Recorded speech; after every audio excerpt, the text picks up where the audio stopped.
Assalamualaikum saudara. Selamat bertemu kembali dalam rancangan Selamat Pagi Malaysia dalam segmen Bicara Islam. Apa yang telah kita lihat tadi ialah sirah Nabi-Nabi, perjalanan hidup Nabi. Dan insyaAllah kita untuk setengah jam seterusnya, kita akan membincangkan mengenai satu tajuk yang lebih luas, iaitu pembangunan ummah melalui sirah Rasulullah bahagian kedua. Alhamdulillah nampaknya minggu lepas kita telah membincangkan sedikit ataupun pendahuluan mukadimah mengenai tajuk kita ini, dan hari ini kita berasa bersyukur kerana telah dapat bersama semula dengan Yang Berbahagia Datuk Haji Zainal Abidin Haji Sakup, Pengerusi Yayasan Basmi Kemiskinan. Assalamualaikum Datuk. Waalaikumsalam warahmatullahi begitu menarik tadi kalau kita lihat Datuk ya, sajak yang telah disiarkan tadi tentang perjalanan hidup Nabi. Dan untuk tajuk kita Datuk, iaitu pembangunan ummah melalui sirah Rasulullah. Saya rasa kalau kita imbau semula, mungkin minggu lepas kita dah ulang, mungkin minggu ni ada penonton baru yang ingin memahami lah sebenarnya apakah yang dimaksudkan dengan sirah Rasulullah. Assalamualaikum warahmatullahi wabarakatuh. Alhamdulillah wassalatu wassalamu ala Rasulillah. Penonton yang dirahmati Allah sekalian, pada 2 minggu yang sudah kita sudah pun bercakap mengenai sirah ini. Apa dia sirah? Secara ringkasnya, sesuai dengan program kita ni, program pun ringkas, sirah ini kalau mengikut bahasa Arab ialah perjalanan hidup. Apabila sebut sirah Rasulullah, perjalanan hidup Rasulullah. Itu sebut sirah. Kalau dia berhubung kait dengan sejarah. Tapi kalau sejarah, kalau kita mengaji, kita sebut tarikh. Ada juga orang kata tawarikh. Kalau dulu dulu sejarahnya. Sejarah. Tetapi kalau sejarah itu biasanya kita mempelajarinya untuk mendapat pengetahuan, kemudian untuk menengok kehebatan dia di zaman dia, apa yang tadi buatnya. Tetapi berbeza dengan perjalanan hidup Rasulullah sallallahu alaihi wasallam ni, dia nak dijadikan contoh kepada kehidupan kita. Cuba Sabaruddin tengok tadi misalnya seorang penyaja membawa sirah rasul-rasul, dikerangkumkannya semua sirah rasul-rasul dalam suatu sajak yang cukup indah kita mendengarnya.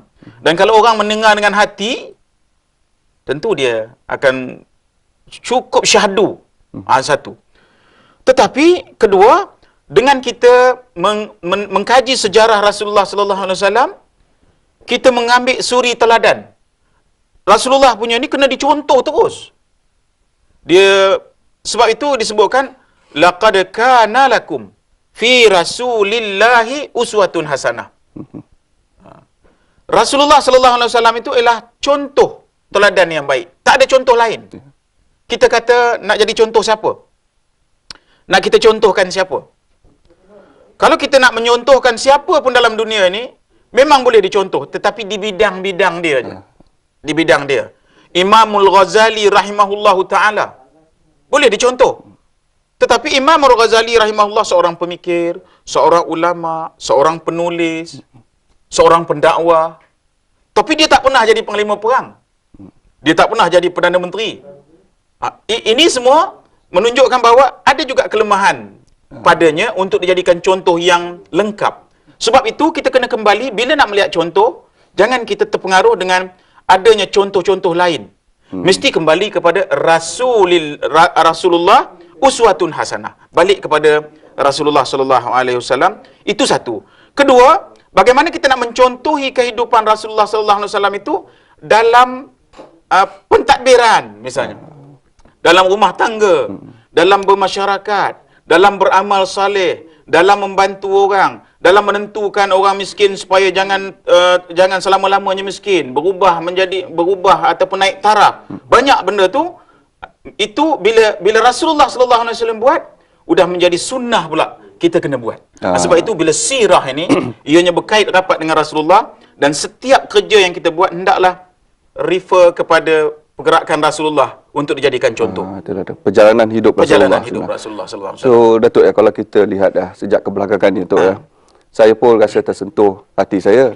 Bila saya dapati sekarang ni, bila soal kematian ni tu, terutamanya kadang-kadang kita ni adalah saudara mara ataupun anak-anak, kematian anak-anak. Dan apa sebenarnya peranan masyarakat semasa dulu lah Datuk? semasa Rasulullah dulu.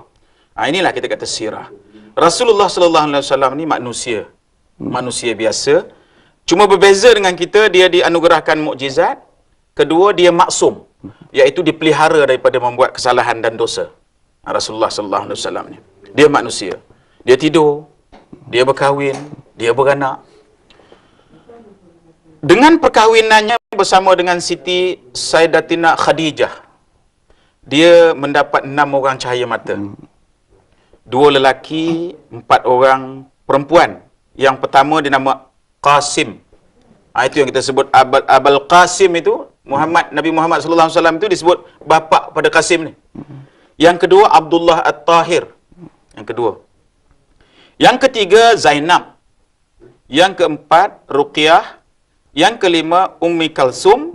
Yang keenam Fatimah. Ini satu mak satu ayah, iaitu ayahnya Nabi Muhammad sallallahu alaihi wasallam, ibunya Sayyidatuna Khadijah.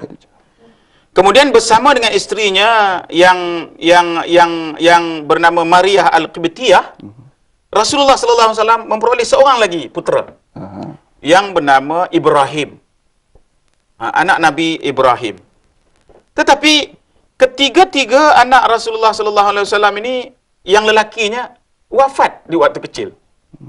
Jadi kita nak mengaitkan bahawa Rasulullah juga kematian anaknya di waktu masih kecil. Dan apabila diberitahu di zaman Rasulullah, apabila diberitahu kematian, ada kematian je, sama ada anak dia atau tidak, diberitahu, maka Rasulullah sallallahu alaihi wasallam mengajarkan kepada kita, apabila dengar je kematian, inna lillahi wa inna ilaihi raji'un. Maksudnya apa? Dari Allah kita datang, kepada Allah lah kita kembali. Sebab datang pun dari dia, artinya kembali pun kepada dia lah. Ini diajar oleh oleh Rasulullah sallallahu alaihi wasallam. Disambungnya lagi, Allahumma ajirni fi musibati wa akhlif li khairan minha. Iaitu minta selamatkan kita daripada musibah itu dan juga diminta ganti dengan yang baik.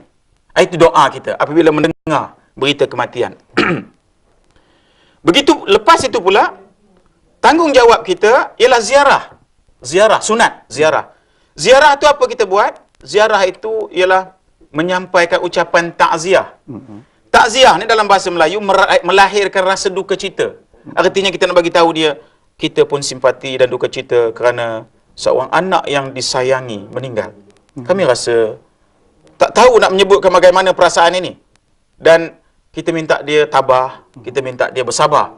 Itu ialah tugas orang ramai yang datang ziarah. Itu ajaran Rasulullah sallallahu alaihi wasallam. Kemudian tanggungjawab wajibnya pula, iaitu yang disebut fardu kifayah, mandikan, kafankan, semayangkan, tanamkan. Itu tanggungjawab apabila berlaku sesuatu kematian. Disebutkan ziarah itu pula kita digalakkan mengikut sampai ke tanah perkuburan. Kerana di sana nanti kita akan melihat tanah perkuburan, dan bila sampai di tanah perkuburan, kita akan bagi salam. Assalamualaikum ya ahli diyar minal mu'minin. Assalamualaikum wahai ahli kampung ni, nak sebut ni. Dan ujung tu kita sebut, dan aku lepas ini pun akan datang sini juga. Itu diingat. Supaya kita ingat bahawa selepas